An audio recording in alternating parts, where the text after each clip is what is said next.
Hello everyone. आज का हमारा टॉपिक है स्टैनिंग। क्या है स्टैनिंग? अब स्टैनिंग वर्ड जो होता है या स्टैनिंग जो होती है क्या होता है, क्यों करते हैं, किस लिए करते हैं, स्टैनिंग जरूरी क्यों है हमारी इंडस्ट्रीज में, हमारी लेबोरेटरीज में या साइंस में, इन सब चीजों के बारे में एक एक करके बात करेंगे। स्टैनिंग का सिंपल सा मतलब होता है कलर करना।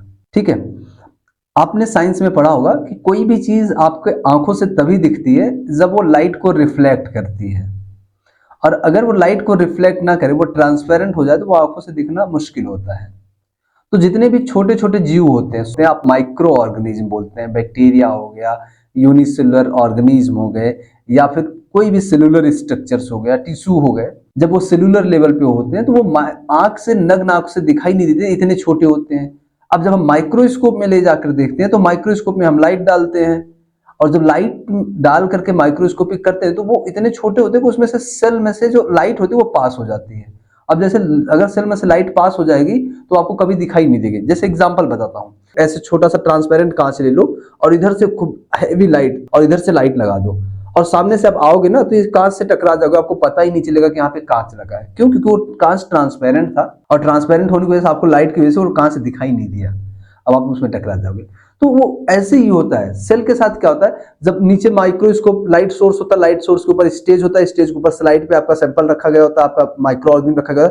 जब नीचे से लाइट आप जलाते हैं तो ऊपर जब लाइट जाती है तो लाइट सेल को पार करते हुए चली जाती है। अब ऐसे में सेल दिखाई नहीं देगा आपको माइक्रोस्कोप में। तो इसी चीज को, इसी इनविजिबिलिटीज को हटाने के लिए हम क्या करते हैं, उसको स्टैन कर देते हैं, कलर कर देते हैं। ठीक है, अब कलर करने से क्या होता है, कलर करने से ये होता है कि अगर वो कलर कर देते हैं तो उसमें से लाइट फिर वो ट्रांसपेरेंट पास नहीं हो पाती। अब जब लाइट नहीं पास होगी, लाइट को रिफ्लेक्ट करेगा, तो वो आपको माइक्रोस्कोप में आसानी से दिखाई देगा। अब स्टैनिंग करते कैसे हैं? स्टैनिंग करने का बहुत सिंपल सा तरीका होता है। जैसे आप क्या करते हैं, होली में 2-3 दोस्त यार को बुलाते हैं, और बुलाने के बाद उसका गर्दन पकड़ के अपने जो ड्रम में रंग घोर के रखे होते हैं, लाल पीला हरा, उसमें एक एक करके डुबो देते हैं। वैसे ही स्लाइड पे क्या करते हैं, हम एक स्लाइड बनाते हैं। अब इस स्लाइड के ऊपर अपना हमने सैंपल रख लिया, जो भी हमारा सैंपल है, सैंपल रख लिया। सैंपल की हमने ऐसे स्मेयर बना ली, और इसका यहाँ से गर्दन पकड़ करके हमने इस पे स्मेयर बना लिया। इसको डाई, मतलब वही जो कलर है, डाई में इसको डुबो देंगे ऐसे। अभी डाई में जो डुबोने का टाइम है वो डाई के ऊपर डिपेंड करता है। जैसे होता है ना कि कोई कलर बहुत अच्छा होता है तो आप एक ही बार डुबो कर निकाल लोगे तो कलर पकड़ लेगा। कुछ कलर ऐसे होते हैं उसमें डुबो के रखे रहो कुछ देर तक, तब कलर पकड़ेगा। तो ये जो टेक्निक्स होता है वो एज टी जैज ही होती है। अब आगे चल के हम एक्सप्लेन करेंगे क्या होता है। ठीक है, तो क्या करना है आपको, यहाँ पे अलग अलग डाई में स्लाइड को डिप करके निकाल लेना है, और फिर आपको आगे चल के माइक्रोस्कोपी करनी है। तो चलिए देखते हैं स्टेनिंग। तो मैं आपको यहाँ पे बेसिकली हिमेटोलॉजी की स्टेनिंग पढ़ा रहा हूँ। अब ये जो स्टेनिंग होती है, जो सेल की कलर करने की टेक्निक्स होती है, वो लगभग सभी डिपार्टमेंट में होती है। हिमेटोलॉजी में एक बहुत कॉमन स्टेन है जिसको बोलते हैं रोमैनोवस्की ग्रुप ऑफ स्टेन। हिमेटोलॉजी में रोमैनोवस्की ग्रुप ऑफ स्टेन उपयोग किया जाता है। ठीक है, रोमैनोवस्की ग्रुप ऑफ स्टेन में एक बेसिक प्रिंसिपल पे ये स्टेनिंग काम करती है। इसमें क्या होता है, इसमें 2 डाई यूज होती है। कितनी डाई यूज होती है? 2 डाई। एक डाई का कलर रेड होता है, और दूसरा डाई का जो कलर होता है वो ब्लू या पर्पल होता है। क्या होता है? ब्लू या पर्पल होता है। अब क्या है, इसमें से एक डाई जो होती है, जो रेड कलर की डाई होती है, इसका जो नेचर होता है वो एसिडिक होता है। कैसा होता है? एसिडिक होता है। और जो पर्पल कलर की डाई होती है, ब्लू कलर की डाई होती है, उसका जो नेचर होता है वो बेसिक नेचर का होता है। और ये पीएच बेस्ड ही प्रिंसिपल पे काम भी करता है। होता क्या है, एक्चुअल में ये जो रोमेनोस्की स्टेन है वो पी एसिडिक और बेसिक नेचर पे ही काम करता है। अब जो ये एसिडिक डाई होती है, एसिडिक डाई वो क्या करती है, वो सेल, जो सेल का बेसिक पार्ट होता है उसको कलर करती है। अब एसिडिक डाई के रूप में क्या उपयोग होता है? इयोसिन उपयोग होता है, एजोर। अब ये जो इयोसिन या एजोर होता है वो एक रेड कलर की डाई होती है। इयोसिन या एजोर डाई एसिडिक है तो ये क्या करेगा, सेल के जो बेसिक कंपोनेंट होंगे, ठीक है, बेसिक कंपोनेंट को ये कलर करेगा, और बेसिक कंपोनेंट में होते हैं साइटोप्लाज्मा। अब क्या हुआ, इसका मतलब ये है कि सेल के अंदर जितने भी बेसिक कंपोनेंट्स होंगे, साइटोप्लाज्मिक एरिया होगा, वो पिंक कलर का कलर हो जाएगा। अब बेसिक नेचर होने के कारण वो किस कलर के कंपोनेंट्स को कलर करती है? वो एसिडिक कंपोनेंट को कलर करती है, एसिडिक कंपोनेंट। अब एसिडिक कंपोनेंट में क्या होता है, सेल में एसिडिक कंपोनेंट के रूप में न्यूक्लियस होता है। क्या होता है?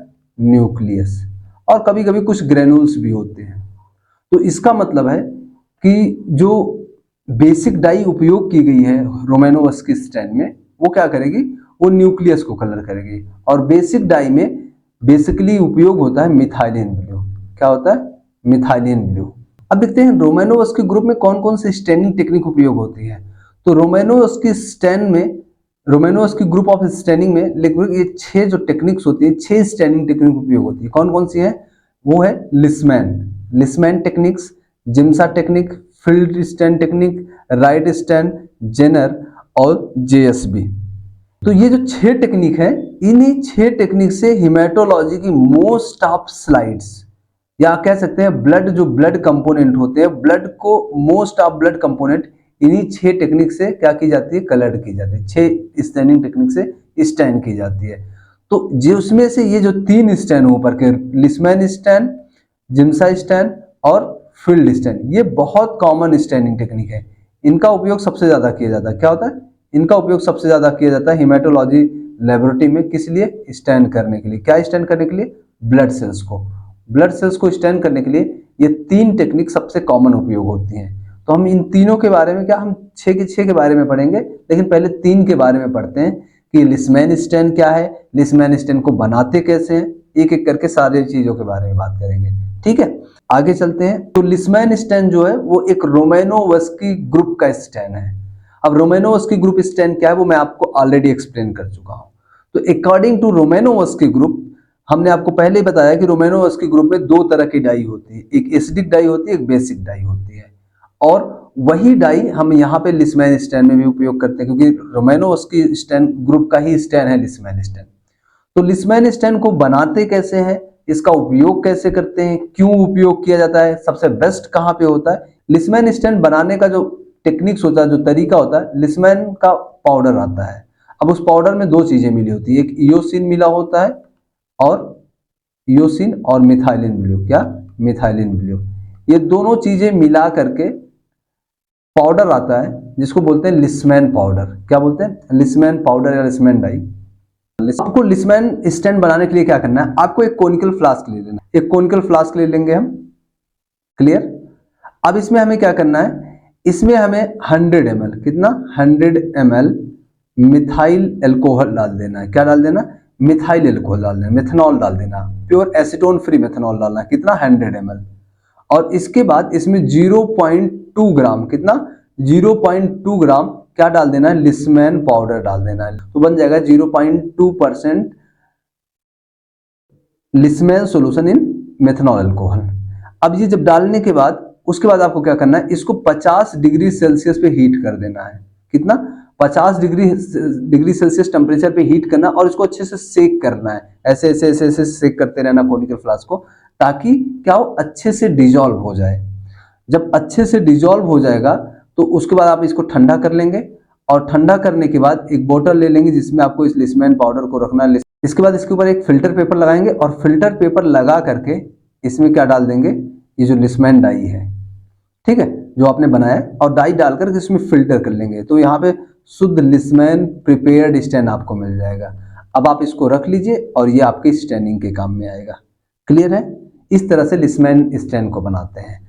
आगे चलते हैं और अब बात करते हैं स्टैनिंग प्रोसीजर क्या है, लिसमैन स्टैन को करते कैसे हैं एक्चुअल में लैब में। ठीक है, अब स्टैनिंग प्रोसीजर बहुत इजी होता है। स्टैनिंग करने के लिए आपको क्या करना है, एक स्लाइड लेना है, एक स्लाइड आपको ले लेना है। स्लाइड लिया आपने, इसमें स्मेयर बना लिया, ये सब ऑलरेडी बताया जा चुका है आपको स्मेयर को कैसे बनाना है। स्मेयर बनाने के बाद आपने इसको एयर ड्राई करा लिया। एयर ड्राई कराने के बाद अब आप इसको स्टैन करने के लिए रेडी है। अब आप इसका स्टैन कर सकते हैं। स्टैन करने के लिए कुछ नहीं करना है, आपको इसके ऊपर लिसमैन जो आपने डाई बनाई है उस लिसमैन डाई को डालना है। और लिसमैन डाई को कितना डालना है, आपको लिसमैन डाई को काउंट करके ड्रॉप बाई डालना है, और इतना डालना है कि जब तक ये ढक ना जाए पूरी स्मेयर। तो लगभग स्मेयर जब आप इसमें डालेंगे तो 6 से 8 ड्रॉप जब आप इसमें डालेंगे तो ये पूरा प्रॉपर कवर हो जाएगा। 6 से 8 ड्रॉप के अंदर में क्या होगा, ये जो स्मेयर बनी है वो पूर्ण रूप से कवर हो जाएगी। अब आपको 2 मिनट वेट करना है। अब ये वेट क्यों करा रहे हैं, देखिए एक्चुअल में क्या होता है, जो लिसमैन डाई बनाई गई होती है, लिसमैन डाई एथेनॉल में बनाई गई, मेथनॉल में बनाई गई होती है। अब ये जो मेथनॉल होता है ये क्या करता है, स्लाइड को फिक्स करने का काम करता है। तो 2 मिनट हम जब रखते हैं तो उस दौरान स्लाइड प्रॉपर फिक्स हो जाती है, सेल की मॉर्फोलॉजी प्रॉपर फिक्स हो जाती है। उसके बाद इसमें डबल अमाउंट में बफर डाल देना होता है। अब वो बफर बनाया हुआ मिलता है आपको, बफर आप आराम से बना के इसमें डाल सकते हैं। तो इसमें क्या करना है, आपने सपोज दैट 6 ड्रॉप डाई डाला था और 6 का 2 गुना 12 ड्रॉप इसमें क्या डाल देंगे, बफर डाल देंगे। और 12 ड्रॉप बफर डालने के बाद आप स्लाइड को 10 से 15 मिनट वेट करेंगे। कितना, 10 से 15 मिनट वेट करेंगे। और वेट करने के बाद आप इसको वॉश कर देंगे रनिंग टैप वाटर में। और वॉश करने के बाद आप इसको एयर ड्राई करा लेंगे। क्या करेंगे, एयर ड्राई करा लेंगे। और एयर ड्राई कराने के बाद अब आपकी स्लाइड रेडी है किसके लिए, माइक्रोस्कोपिक के लिए। ठीक है, किसके लिए रेडी है, माइक्रोस्कोपिक के लिए। तो अब आप माइक्रोस्कोप में एग्जामिन कर सकते हैं। अब आपको एग्जामिनेशन चाहे जो करना हो, आपको मलेरिया करना है, आपको डीएलसी करनी है, जो भी एग्जामिनेशन करना है, अब आप ले जाकर के एग्जामिन कर सकते हैं और वहां पे आपको सेल प्रॉपर दिखाई देगी। और भी अगर आपके पास कोई सवाल है तो आप मुझसे पूछ सकते हैं। ठीक है।